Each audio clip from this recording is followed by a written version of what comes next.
Okay, so one of the things that really kind of hurts the most about the way the 2019-2020 collegiate sports season ended is the fact that it gave us a lot of unanswered questions that, fans, players, coaches probably could spend years playing the what if game. And I'm going to address 5 of my biggest unanswered questions that are left over from the season. I'd love to hear what you guys think, what your unanswered questions are. Drop them to me on Twitter at Dorian Craft. We can have a discussion since most of us are going to be inside for the next couple of weeks. But the first one is one that I know that is near and dear to basketball fans' hearts, and that is whether or not Arkansas men's basketball would have made the NCAA tournament. And unfortunately, I don't think that was the case. The Razorbacks really put themselves in a tough position by losing that regular season finale to Texas A&M. I know that they looked good in their opening SEC tournament win over Vanderbilt. I think the next game against South Carolina probably was a toss-up. I think Arkansas would have been competitive. It was only a 2-point loss to the Gamecocks in Bud Walton Arena back at the end of January. But even if they win that game, they still have to take on a fresh LSU and likely an Auburn team that had only played one game. And I think you would have started to see dead legs setting in there. Arkansas doesn't play a deep rotation, 6, 7 guys at the most. It was joked about in the post-game press conference that Musselman actually played 9 against Vanderbilt, which is almost unheard of. So I think you maybe would have seen the Razorbacks start to get a little bit tired, even if they had made it to the NCAA or the SEC tournament title. And I think to make it to the NCAA tournament, they would have had to win the SEC, and I think that was reflected by ESPN bracketologist Joe Lunardi. He did release his tentative brackets on Twitter, and he had NCAA, NIT, and Arkansas was a 4 seed in the NIT. Interestingly enough, he had them matched up against St. John's, which I kind of would have wished we would have gotten to see, not just from a court aspect, but as you all know, former Arkansas head coach Mike Anderson, now the head coach at St. John's, so I think that would have been an intriguing matchup there. As for a team that I think likely would have ended up in the NCAA tournaments, that would have been Little Rock. I do believe that they would have swept the regular season Sun Belt title and the tournament title, and just to watch what they've been able to do this year, going from 3 conference wins in 2018-19 to a outright Sun Belt regular season title was just phenomenal. It was a team that was picked to finish 11th during the preseason, and Darrell Walker, he knows his guys took lumps last year, and he even alluded to that fact that that's why he let them play so much as freshmen and kind of suffer through that season, and as it made them better, more mature, tougher, and I think we saw that reflected this year. Obviously Little Rock earned the double bye in the Sun Belt Conference tournament, still had to win 2. Their first game in the semifinal would have been against Georgia Southern, a team they had beaten earlier in the year by 6 points.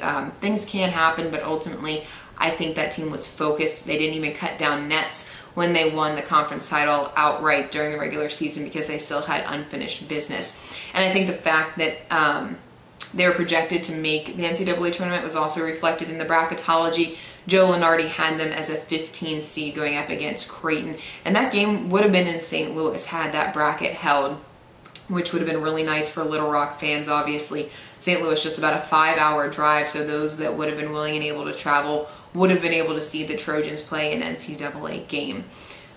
When it comes to the women's NCAA tournament, the question is always going to be how far of a run would Arkansas women's basketball have been able to make. Mike Neighbors and his team did fantastic things this year. They made their 2nd straight semifinal in the SEC tournament before running into a buzzsaw in South Carolina.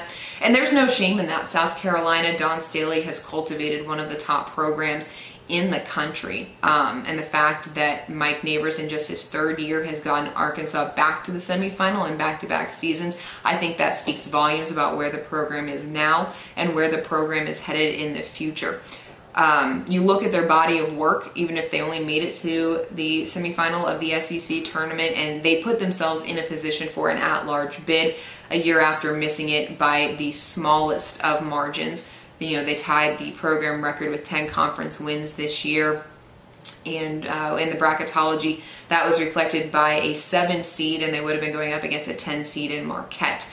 Don't know a ton about Marquette, would have had to do some research prior to that game if that bracket held, but at least on paper, as a higher seed, that's a favorable matchup for Arkansas. And I know myself and a lot of Arkansas fans would have really loved to see Mike Neighbors and Chelsea Dungy and Amber Ramirez and Alexis Tolfree, who had been so good during the final month of the season.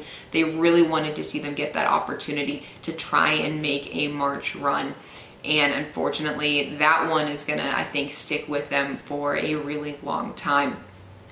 And you look at the winter sports, and at least they got the majority of their season. You know, what was canceled was kind of the postseason, and that hurts in and of itself, because it feels like all that work that you put in, all that effort for all those months is kind of worth nothing when you get to the end and you don't get to do the postseason that everyone loves so much. But for the spring sports you're looking at, they didn't even really get a chance to get things started before things ended on them. And one of the things we are looking at for Arkansas baseball, of course, is would the Diamond Hogs be able to make a 3rd straight run at a College World Series?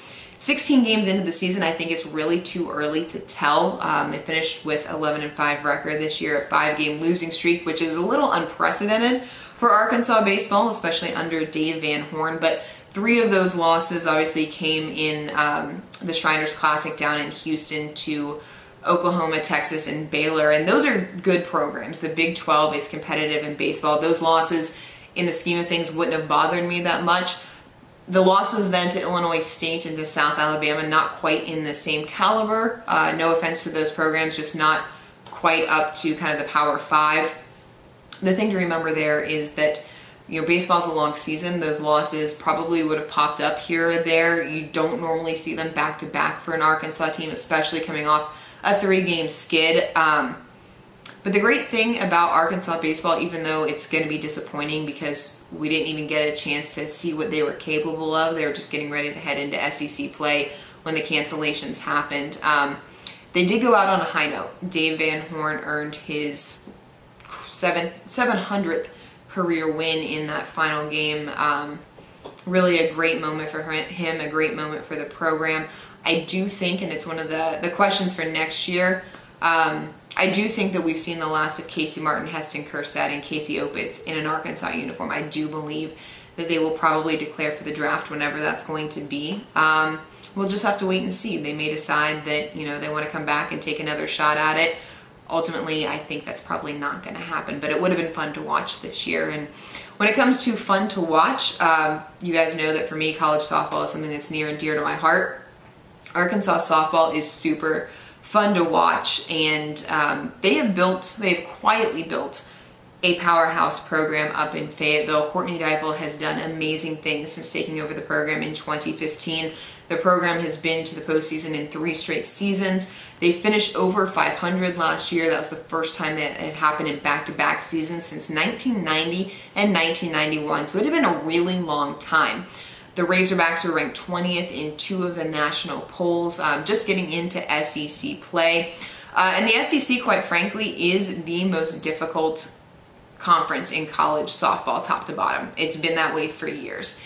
And even going 500 in the SEC probably would have earned Arkansas an at-large bid to another NCAA regional, which would have been their 4th straight NCAA tournament appearance. And you know, I always love college softball season, and it would have been really fun to see what they were able to do. But unfortunately, you know, the way things have turned out, we just don't know. There's a lot of unanswered questions. I know that's only a few of them. Again, if you guys have unanswered questions, if you want to talk about the ones that I have, shoot me an email, hit me up on Twitter at DorianCraft. I'll see you guys soon.